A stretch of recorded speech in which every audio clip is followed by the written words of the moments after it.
저녁에 나누신 하나님의 말씀은 민수기 11장 10절부터 23절까지의 말씀입니다. 구약성경 민수기 11장 10절부터 23절까지의 말씀 한 절씩 교독합니다. 백성의 온 종족들이 각기 자기 장막문에서 우는 것을 모세가 들으니라. 이러므로 여호와의 진노가 심히 크고 모세도 기뻐하지 아니하여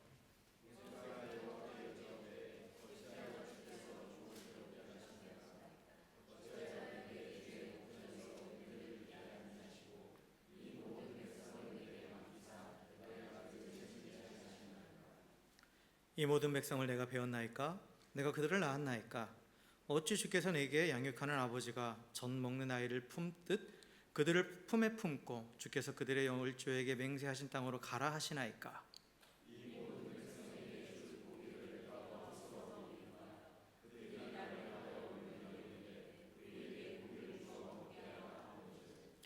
책임이 심히 중하여 나 혼자는 이 모든 백성을 감당할 수 없나이다.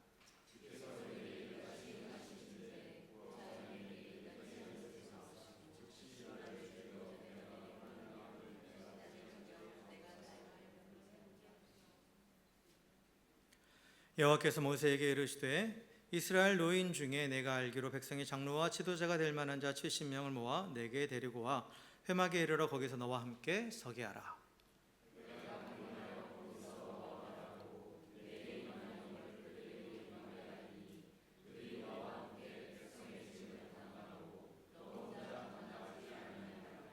또 백성에게 이르기를 너희는 몸을 거룩히 하여 내일 고기 먹기를 기다리라. 너희가 울며 이르기를 누가 우리에게 고기를 주어 먹게 하랴. 애굽에 있을 때가 우리에게 좋았다 하는 말이 여호와께 들렸으므로 여호와께서 너희에게 고기를 주어 먹게 하실 것이라.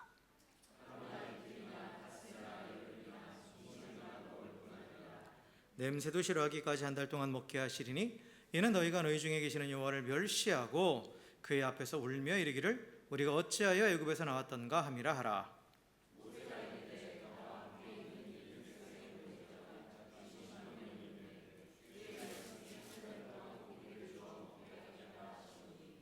그들을 위하여 양떼와 소떼를 잡은들 조카오며 바다의 모든 고기를 모은들 조카오리이까.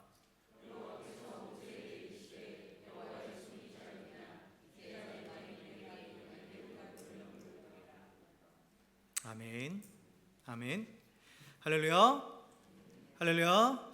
네, 우리 옆에 계신 분하고 우리 인사하겠습니다. 주의 사랑으로 사랑하고 축복합니다. 이렇게 인사하겠습니다.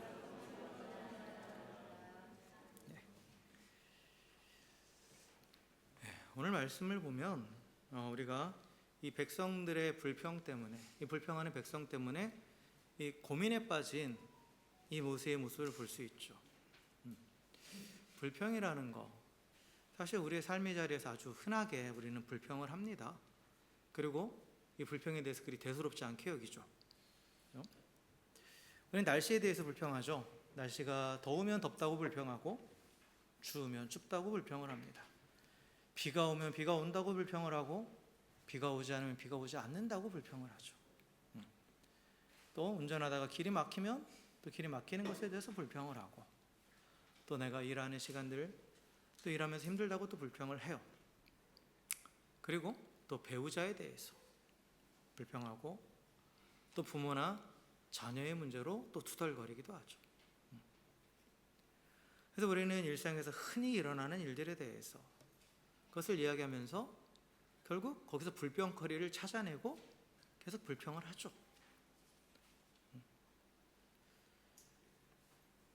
그래서 참 너무나 쉽게 불평을 하고 있어요. 아마 오늘도 이 자리에 오기까지 또 많은 불평들을 했을 거예요. 그런데 오늘 이 말씀에 하나님께서 그 불평하고 있는 이스라엘 백성에 대해서 기뻐하지 않는다라는 표현이 나오죠. 하나님께서는 불평을 기뻐하지 않으신다라는 거예요.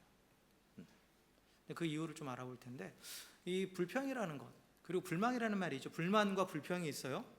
그렇죠? 이게 불만은 뭐냐면 내가 어떠한 상태에 만족하지 못하는 마음과 감정을 뜻하는 거예요. 그 마음입니다. 불만은 마음에 생기는 거. 그럼 불평은 뭐냐? 그 불만을 입으로 표현하는 거예요. 그래서 불만 섞인 말, 그 불만 섞인 투덜거림 이게 바로 불평입니다. 그래서 우리 너무도 쉽게 마음에 불만을 품고 그 입술로 불평하고 있어요. 특별히 또 이스라엘 백성들의 모습들, 오늘 지금 민수기에 기록되어 있는 이스라엘 백성들, 또 출애굽기에 기록되어 있는 이스라엘 백성들을 보면 그들이 출애굽한 뒤에 광야에서 이제 생활하는 가운데 그 모습들이 기록되어 있는데, 그런데 이들의 광야 생활은 결국 전체적으로 하나님의 은혜 가운데 살아가는 거란 말이에요. 하나님께서 매일같이 먹여주시고 그들을 지켜주시고 그들을 인도하시는데, 그런 은혜 가운데 살면서도 얼마나 쉽게 불만에 빠지고 얼마나 쉽게 불평하는지를 보여줘요. 그래서 그들의 여정은 불평의 여정이에요. 가만히 보면 그 이스라엘 백성은 그 하나님의 선하심과 그 능력을 날마다 경험하고 또 날마다 그 인도하시는 구름 기둥과 불 기둥을 보면서도 조금만 마음에 들지 않으면, 조금만 내게 만족이 없으면 막 불만을 품고 막 입으로 불평을 막 내뱉습니다. 그래서 이스라엘 백성들은 광야에서 먹을 것이 없을 때 뭐부터 해요? 불평부터 하죠. 또 물이 없어 떨어지니까 또 그것에 대해서도 불평해요. 또 적들이 앞을 가로막고 있으니까 거기서도 불평해요. 계속해서 불평을 합니다. 오늘 민수기 읽은 이 말씀에서도 보면 이스라엘 백성이 자신들의 이 고생스러움에 의해서 악한 말로 원망했다라고 되어 있어요. 11절에 1절에 보면 악한 말로 원망을 해요. 그러니까 아주 노골적으로 쉽게 말해서 욕하면서 불평했다라는 거예요. 근데 중요한 건 뭐냐면 하나님께서 그 불평을 다 듣고 계신다라는 거죠. 다 듣고 계신다라는 거예요. 그 민수기 저자는 특별히 그 하나님께서 이 불평에 대해서 무관심하지 않다는 것을 분명히 우리에게 가르쳐 주시기 위해서 하나님께서 그들의 말을 들으시고 진노하셨다, 기뻐하지 아니하셨다라고 분명하게 기록하고 있습니다.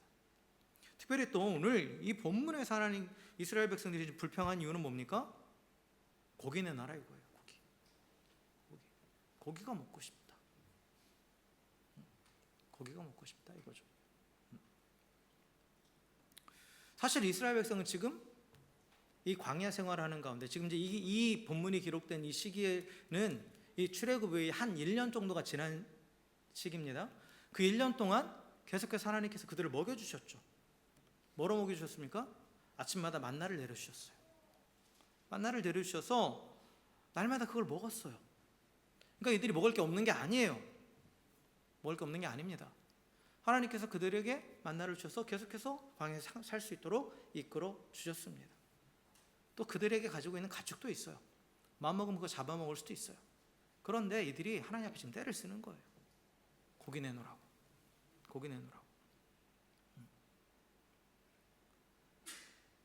그리고 그 이 만나는 지금 매일 내리잖아요. 매일같이 만나가 새벽마다 내렸단 말이에요. 그러니까 처음에 이스라엘 백성들이 이 만나를 먹었을 때는 되게 신기해하고 또 감사했습니다. 그런데 1년의 시간이 지나니까 이 만나는 꾸준한 하나님의 은혜예요. 변함없는 하나님의 은혜입니다. 그런데 그것이 이제 지겹다 이거예요. 그거 지겹다. 그러니까 뭔가 다른 거, 특별한 거 내놔라 라고 하나님께 요구하고 있다라는 거죠. 그럼 하나님께서 하나님의 백성들의 삶을 책임지시고 이끌어 가시잖아요. 그래서 하나님의 백성은 하나님의 은혜 가운데 살아가는 거예요. 내 힘으로 사는 게 절대 아닙니다. 그런데 그 은혜가 계속해서 지속되는 거, 내가 깨닫든 깨닫지 못하든 그게 계속 지속된다라는 거, 어떻게 보면 그게 가장 큰 은혜예요. 하루도 빠짐없이 새벽마다 만나를 내려주시는 것 같이 꾸준히 부어주시는 은혜, 그게 어떻게 보면 가장 특별하고 가장 큰 은혜라고 할 수 있습니다. 그래서 우리에게 이 꾸준함들, 하나님께서 우리에게 꾸준하게 허락하시는 것들, 우리 육신의 건강, 또 일할 수 있는 직장, 또 함께 나눌 수 있는 가정, 그리고 또 함께 예배할 수 있는 교회, 이 모든 것들을 하나님 우리 가운데 은혜로 허락하신 거예요.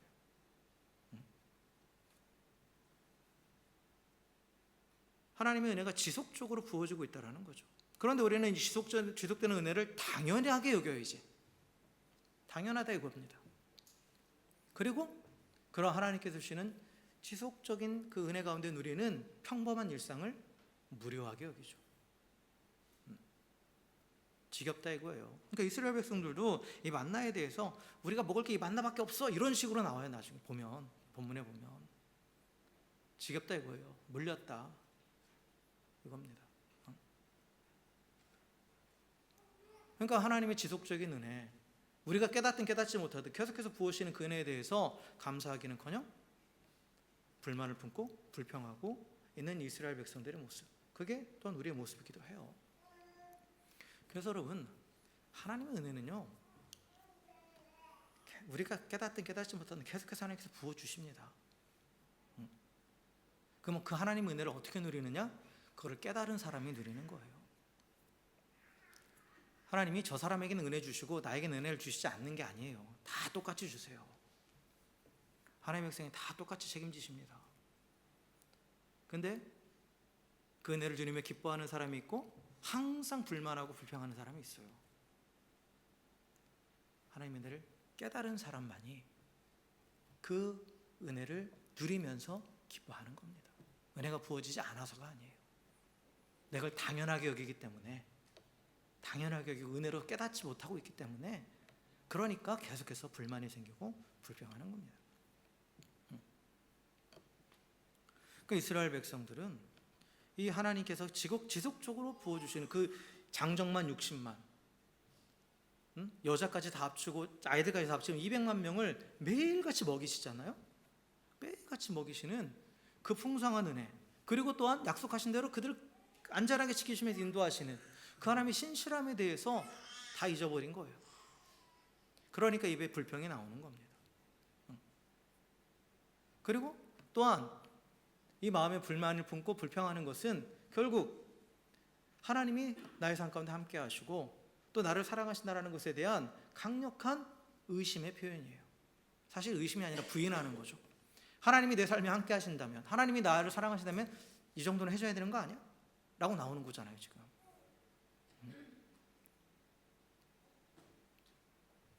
그래서 이 불만과 불평은 결국 하나님을 향한 불신에서 비롯되는 거예요.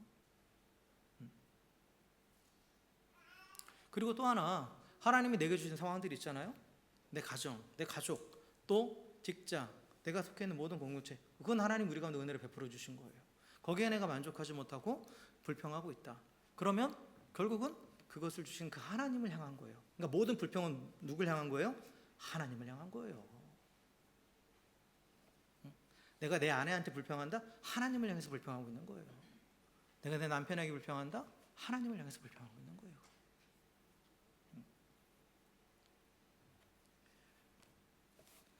그리고 이 불평의 원인은 뭐냐? 조금 전에 말씀드렸지만 외부적으로 하나님께서 뭔가를 주시지 않아서가 아니에요. 내 마음에 자리 잡은 탐욕 때문에 그런 겁니다. 이 탐욕이라는 것은 뭐냐면 하나님이 내게 허락하신 것 외에, 또 하나님 외에 다른 것들로 만족을 얻고자 하는 그런 욕망이에요. 그래서 흔히 말하는 육신의 정욕이죠. 눈에 보이는, 하나님이 허락하시지 않았어요. 내게 허락하신 많은 것들이 있는데 굳이 내게 허락하시지 않은 것을 보면서 저거 나한테 있어야 돼. 그러면서 그걸 자꾸 추구하는 거예요. 그래서 이 탐욕에 사로잡힌 마음이 바로 탐심이고요. 그리고 성경은 분명히 우리가 강력하게 경고합니다. 탐심은 곧 뭐다? 우상숭배다. 우상숭배다라는 거예요. 왜 탐심이 우상숭배냐면 이 마음에 이 탐욕에 사로잡히면 모든 것을 내가 눈에 보이는 그것을 추구하고자 하는 그 육신의 욕망, 그 정욕을 채워줄 수단으로 만들어버려요. 그래서 사람도 또 내게 있는 모든 것도, 더 나아가 하나님까지도 그러한 대상으로 만들어버립니다. 그러니까 하나님을 내 육신의 정욕을, 내 탐욕을 채워줄 어떤 수단으로 여기게 되는 거예요. 그러니까 내 마음대로 하나님을 막 하려고 하고 내놓으라고 자꾸 요구하고, 그러다 보면 결국 하나님은 하나님 자리에서 밀려나는 거예요. 내가 하나님이 되어버리는 거죠. 그리고 또 하나님으로 만족 못하니까 나를 만족시켜줄 뭔가를 만들어내요. 그게 바로 우상이죠. 그러니까 내가 먼저 우상이 되고 또 다른 하나님을 만들어내는 겁니다. 그러니까 탐심이 곧 우상숭배라고 성경은 우리에게 말씀하고 있는 거예요.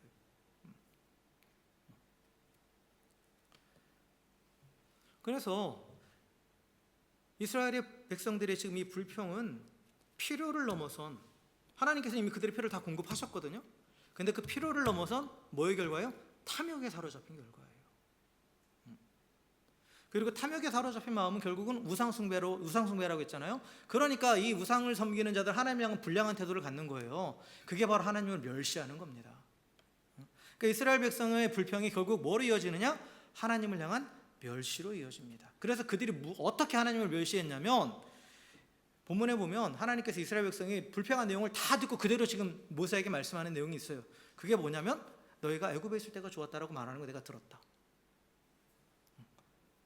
그러니까 이들이 뭐라고 불평했냐면, 애굽에 있을 때는 우리가 원하는 거 다 먹었다 이거예요. 고기도 먹고 부추도 먹고 오이도 먹고 내가 원하는 대로 다 먹었대요.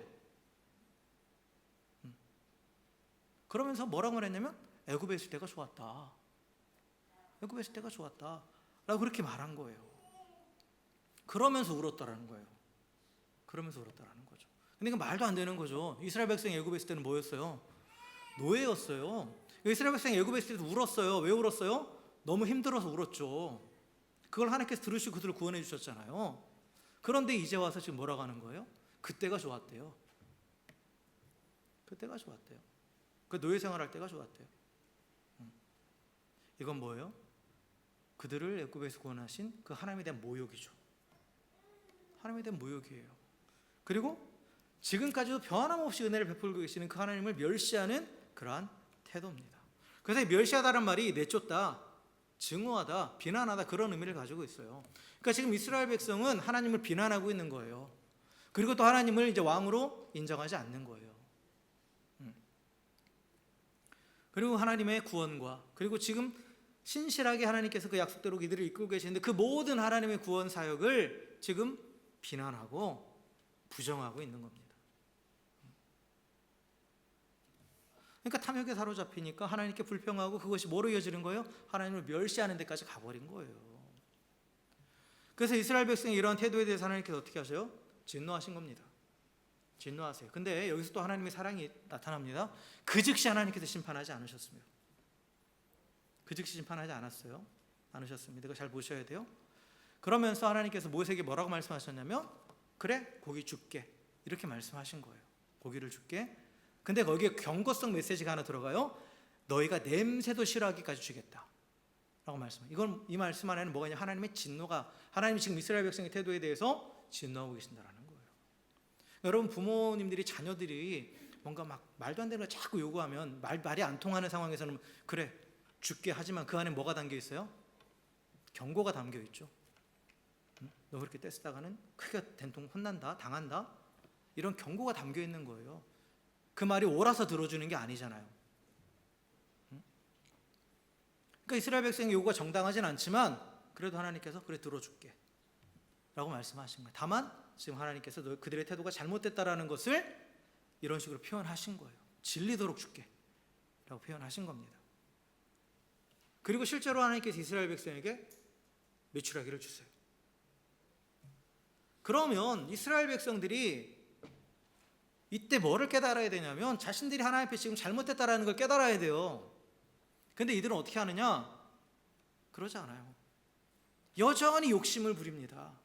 그러니까 하나님께서 경고하셨음에도 불구하고, 그리고 또 은혜로 그럼 그들의 불평함을 바로 심판하지 않으시고 경고만 하시고 은혜로 메추라기를 주셨는데, 근데 이스라엘 백성이 모인 모습은 뭐냐? 그 하나님 은혜 감사하면서 하나님 회개하며 돌아간 게 아니라 계속해서 욕심 부리고 하나님이 주신 것을 자신의 탐욕을 채우기 위한 수단으로 만들어버려요. 그게 바로 우리가 읽지는 않았지만 민수기 11장 32절에 34절의 내용이에요. 한번 띄워줘 보세요.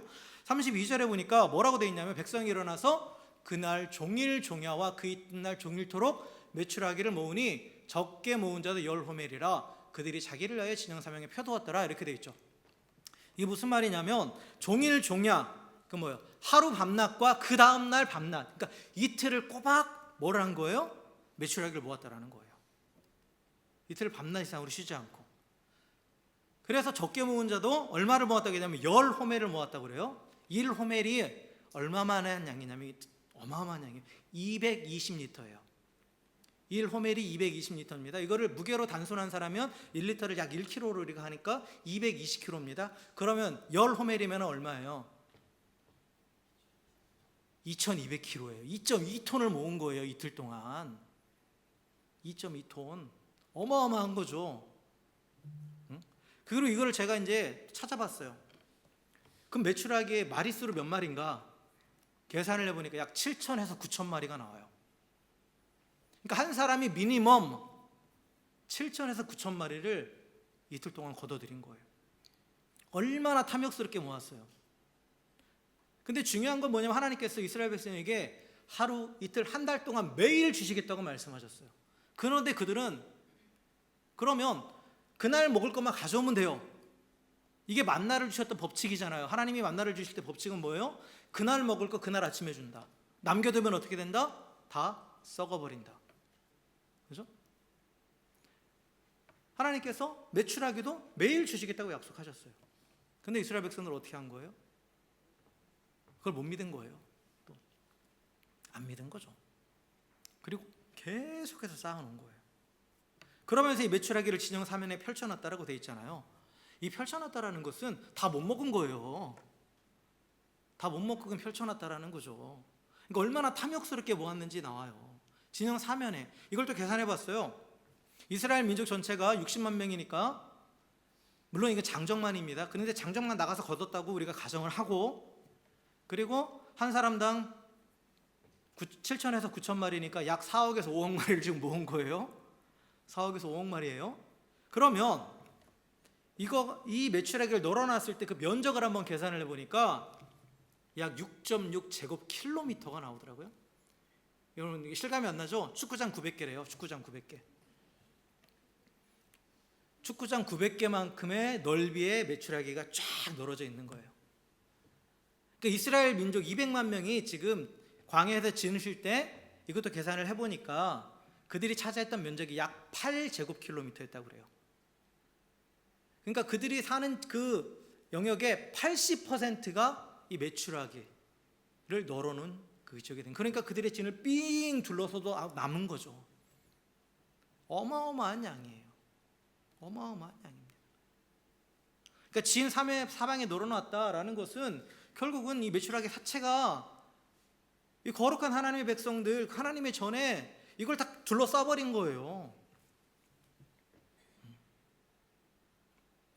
그러니까 하나님께서 이들에게 진노하신 겁니다. 오해하지 마세요. 하나님께서 메추라기 주시면서 얘네들 바로 심판해야지 이러신 거 아니에요.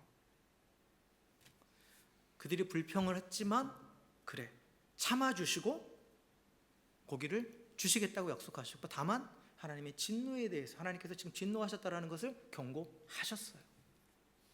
그런데 이스라엘 백성들은 그 하나님의 은혜로 그 메추라기를 얻었음에도 그것을 하나님이 주신 것들을 은혜로 깨닫고 또 하나님께 감사하려 하지 않고 더 많이 가지려고 자신의 소유로 쌓아두려고 하는 이 탐욕의 모습을 보였다라는 거예요.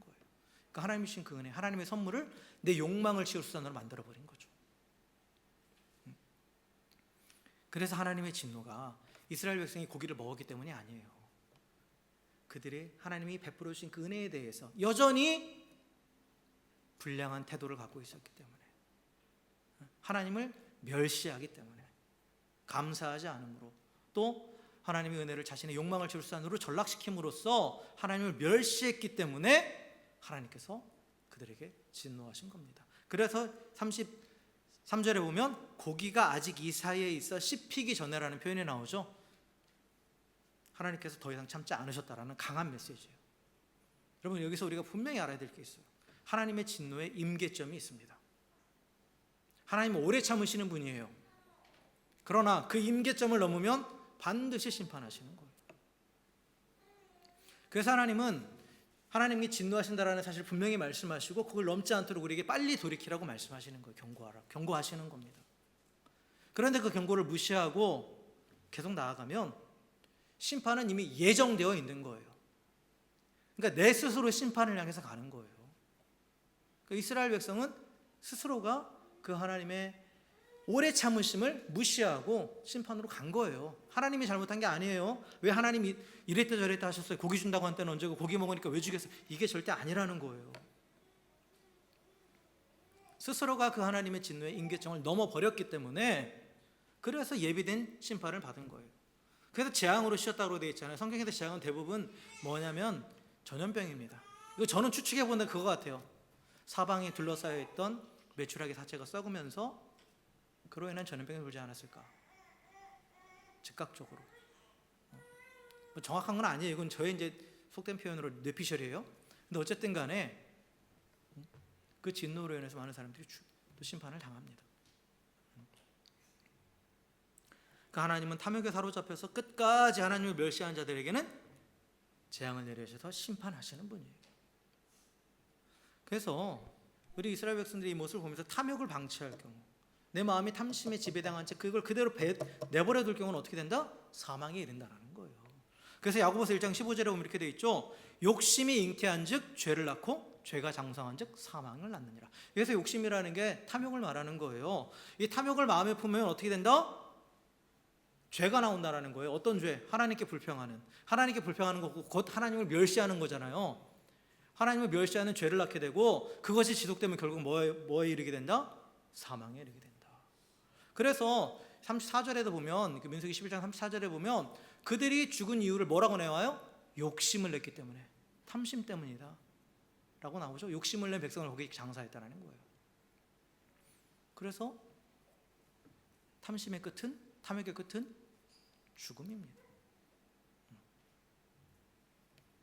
그걸 분명하게 하나님께서 말씀하세요. 그런데 우리가 여기서 또 하나 이제 이어지는 말씀을 통해서 이 이스라엘 백성들과 좀 대조되는 모습이 나와요. 그게 바로 이제 모세의 모습입니다. 모세의 모습이에요. 그러니까 이스라엘 백성들은 이제 고기라는 것이 자신들에게 주어지지 않으니까 거기에 대한 불만을 품고 하나님 앞에 불평했잖아요.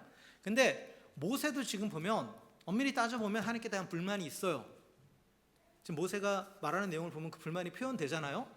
그러나 모세는 그걸 불평을 하진 않아요. 그걸 가지고 어떻게 해요? 하나님께 가지고 나아가요.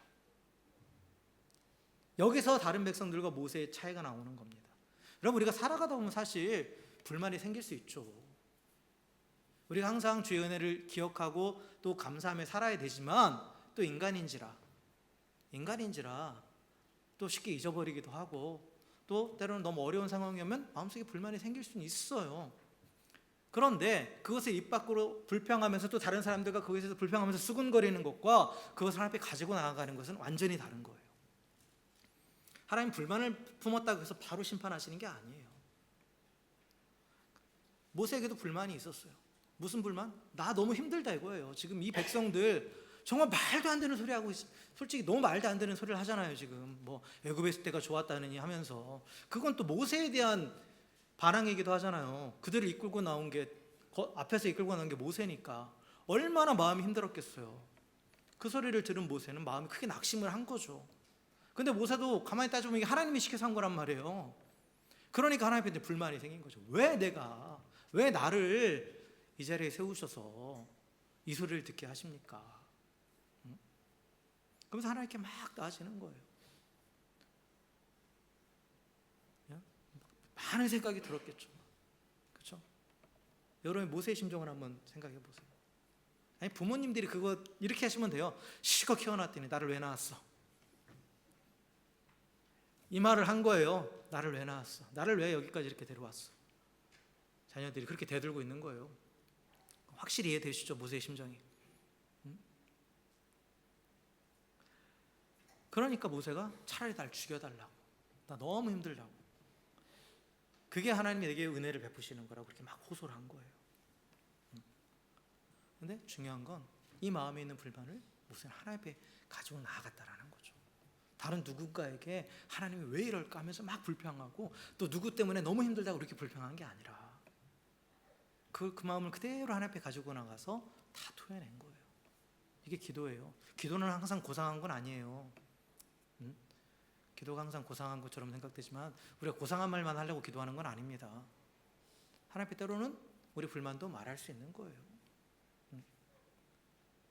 그래서 모세는 그렇게 계속해서 하나님 앞에 얘기하니까 하나님께서 들어주신 거죠. 그 말을 다 듣고 계신 거예요. 그래서 이제 그 모세가 갖고 있는 그 무거운 짐을 덜어주시기 위해서 또 동역자들을 세우라고 말씀하시죠. 70명의 장로들을 세우라고 말씀하시고 그들에게 하나님의 영을 부어주셔서 지금 모세가 지고 있는 그 무거운 짐을 나눠지게 하시겠다라고 그렇게 약속을 해주십니다. 그리고 또 백성들에게 한 달 동안 고기를 먹게 하시겠다. 그거 내가 해결해 줄게. 그건 네가 해결할 부분이 아니야. 내가 해결해 줄게 라고 분명하게 말씀하신 거죠. 그러나 이제 모세는 그 하나님의 말씀 온전히 믿지 못하죠. 너무 상심한 나머지, 우리도 이럴 수 있어요. 너무 낙심한 나머지 하나님의 응답이 있어도, 하지만 그때 또 모세처럼 반응할 수 있어요. 그러나 하나님은 그러한 우리도 용납해 주십니다. 하나님 앞에 나왔다라는 그 하나로 하나님 다 용납해 주시는 거예요. 그래서 가만히 있어봐, 내가 보여줄게 라고 말씀하시는 거죠. 그러면서 뭐라고 말씀하세요? 여호와의 손이 짧으냐? 내가 이제 내 말이 내게 능하는지 그렇지 않은지 보리라. 말 길게 안 할게, 보여줄게 라고 말씀하신 거죠. 그래서 여호와의 손이 짧으냐라는 말은, 이게 원어를 제대로 해석하면 여호와의 손이 짧아졌느냐 그런 뜻이에요. 여호와의 손이 짧아졌느냐. 그러니까 이 말씀 안에는 모세에게도 다시 한번 하나님께서 뭐를 얘기하신 거냐면, 지금까지 여호와의 손이 함께했던 것을 기억해보라 이거예요. 그러니까 모세도 너무 낙심되는 상황에서 그 하나님이 지금까지 그 손으로, 그 능력으로, 그 섭리로 지켜오시고 인도하셨던 사실에 대해서는 지금 잊어버리고, 내 눈앞에 보이는 문제가 너무 크니까, 스스로를 너무 짓누르니까 하나님 앞에 이렇게 나오고 불신의 모습을 보이니까 하나님께서 다시 한번 내 손을 다시 기억해라 라고 말씀하신 거죠. 여호와의 손, 하나님의 손은 하나님의 힘, 능력, 하나님의 다스리심을 의미합니다. 그런데 하나님의 힘과 능력은 결코 다하지 않아요. 짧아지지 않아요. 짧아지지 않습니다. 하나님께서는 모세에게 이런 말씀을 하시면서 모세에게 다시 한번 도전을 하시고 그 믿음을 회복하라고, 그리고 또 한 가지 또 위로를 주시는 거예요. 네가 기억하면, 그 하나님의 손이 얼마나 큰지 다시 기억하면, 그거는 그로 인해서 모세가 어떻게 되는 거예요? 힘을 얻게 되는 거죠. 여러분, 이게 감사합니다. 감사. 여호와의 손을 기억하는 것, 하나님이 지금까지 하셨던 모든 것들을 기억하는 것, 이게 감사라는 거예요. 우리가 입술로 감사를 표현한다는 건 하나님이 하셨던 일들을 기억하고 그거에 대해 표현하는 게 감사잖아요. 그러니까 여호와의 손이 짧았던 적이 있는가 한번 돌아보시라는 거예요. 한번 돌아보라는 거예요. 그 손은 언제나 전능하고, 언제나 나의 모든 필요를 채워줬고, 언제나 가장 좋은 길로 나를 인도하셨습니다. 그렇기 때문에 지금 내 눈앞이 캄캄할지라도 그 손이 지금 나와 함께 하고 있기 때문에 지금의 이 어둠도 다 통과하게 하시고, 지금도 나를 안전하게 지켜주고 계시다는 걸 확신할 수 있게 되는 거죠. 그리고 실제적으로 또 해결해 주시죠, 하나님께서. 그래서 누구나 어떤 문제가 올 때 눈앞에 캄캄함을 경험할 수 있습니다. 이스라엘 백성들처럼 육신의 정욕에 의해서 느끼는 문제든지, 아니면 또 모세처럼 사명을 감당하면서 또 경험하는 그런 문제 앞에서든지, 우리가 눈앞이 캄캄할 때 우리 안에 불만이 차오를 수 있고, 그것이 또 불평으로 나오려 할 때가 있어요. 하지만 중요한 것은 불만이 차오를 때 그걸 불평으로 쏟아낼 게 아니라 그 불만을 가지고 하나님 앞에 나아가야 되는 거예요. 그러니까 모세는 삶의 무게와 이 백성들의 불평으로 인해서 깊이 지치고 힘든 순간에 그 마음 그대로 하나님 앞에 가지고 나가서 기도했어요. 너무 낙심한 나머지 하나님의 능력을 의심하긴 했지만, 그러나 하나님의 은혜를 구했죠. 그러면서 기다린 거예요. 그러자 하나님 모세의 기도를 들으시고 그를 위로해 주시고, 또 그 영원한 능력의 팔로 그의 모든 문제를 완벽하게 해결해 주셨습니다. 자, 말씀을 정리하겠습니다. 오늘 불평하는 이스라엘 백성의 모습을 보면서 여러분 자신을 한번 좀 돌아봤으면 좋겠어요. 나는 날마다 누리는 은혜를 과연 감사하고 있는가? 아니면 이스라엘 백성들처럼 그냥 당연한 것으로 여기고 오히려 그것에 대해서 지루하다고, 무료하다고 여기고 있지 않은가? 감사가 사라지고 불평이 터져나오고 있지 않은가 한번 돌아보십시오. 여러분, 불평은 내 외적인 환경 때문에 생겨나는 게 아니에요. 불평하는 것은 이 마음의 문제입니다. 마음의 문제. 그래서요, 불평하는 사람은 불평이 사라지지 않아요. 상황이 좋아지면 불평이 없어질 것 같죠? 근데 불평하는 사람은 계속 불평합니다. 근데 감사하는 사람은 계속 감사해요. 그러니까 상황과 환경의 문제가 아니에요. 불평과 감사는 마음의 문제예요. 그럼 한번 생각해 보세요. 또 주변도 돌아보세요. 자신도 한번 돌아보세요. 이것만 좋아지면, 불평하면서 이것만 좋아지면 다 되겠다라고 말해요. 그런데 그 문제가 해결됐을 때 또 다른 걸 보고 또 불평하기 시작하죠. 그러니까 마음이 바뀌지 않으면 계속해서 불평하는 거예요. 계속해서. 그래서 불평하는 것은 이 불만이 있기 때문이고, 불만이 자리 잡은 것은 하나님의 능력을 신뢰하지 않기 때문이에요. 진정 하나님을 내 삶의 주인으로 모시고 또 그 하나님의 선하심을 온전히 믿지 못하기 때문에, 그래서 또 내가 스스로 하나님이 되고 또한 뭔가 우상을 만들어냈기 때문에, 그래서 우리 안에 계속해서 불만이 쌓이고 그것이 불평으로 터져 나오는 겁니다. 여러분, 그래서 우리가 이 불만에서 벗어나고 또는 불평을 하지 않으려면 계속해서 하나님의 능력의 손을 붙잡아야 돼요. 그리고 무엇을 고백해야 되느냐? 그 하나님의 능력은 결코 다하지 않는다. 어제나 오늘이나 내일이나 영원하다. 변하지 않는다라는 거. 그리고 또한 그 하나님의 신실하심을 고백해야 돼. 신실하다라는 것은 변함없이 우리를 붙잡고 계시고 도우신다라는 거예요. 그것을 기억할 때 우리가 상황과 환경에 휘둘리지 않고 항상 감사하면서 또 매일의 상권 주시는 은혜를 깨닫고 또 감사하고 기뻐할 수 있어요. 그리고 또 혹시나 입술에 불평이 나오려 할 때 그때 우리는 의지적으로 감사해야 돼요. 그때는 우리 의지가 동원되어야 됩니다. 의지적으로 감사하세요. 그러다 보면 또 하나님의 능력의 팔이 기억이 나요. 그래서 만나처럼 계속해서 베풀어 주신 그 하나님의 은혜를 깨닫게 됩니다.